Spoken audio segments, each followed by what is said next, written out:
Tamil tips வீடியோஸ்ல நிறைய பேரு ஒரு காமனான டவுட்ட கேட்டிருந்தீங்க. அது என்னன்னு இன்னைக்கு பார்க்கலாமா? ல ல ள இந்த 3 எழுத்துல தான் ரொம்ப பேருக்கு சந்தேகம் இருக்கு. உங்களுக்கும் அப்படிதானா? முதல்ல தனிலகரம். இது ஆல் அல்லது அல் விகுதியில முடியும். இதனால், இவனால் இந்த மாதிரி ஒரு கன்ஜங்ஷனா நம்ம இத தமிழ்ல வச்சுக்கலாம். அல்லது அல் விகுதி, தென்றல், காய்ச்சல், மின்னல் இந்த மாதிரி வார்த்தைகள். ரெண்டாவதா பொதுலகரம், அதாவது ப்ளூரல் ஃபார்ம் ஆஃப் வேர்ட்ஸ்னு சொல்லலாம்.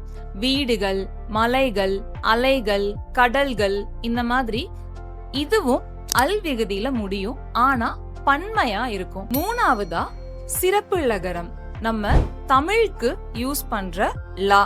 இது மட்டும்தான் தான் கூட இன்னொரு மெய்யெழுத்தையும் சேர்த்துக்கும். எக்ஸாம்பிளுக்கு சொல்லணும்னா வாழ்த்து, மகிழ்ச்சி, வீழ்த்து இந்த மாதிரி வார்த்தைகள். இதே மாதிரி உங்களுக்கு இருக்க மத்த சந்தேகங்களையும் கீழே கமெண்ட்ல சொல்லுங்க. இது உங்களுக்கு பிடிச்சிருந்துச்சுன்னா உங்க ஃப்ரெண்ட்ஸ்க்கும் ஷேர் பண்ணுங்க.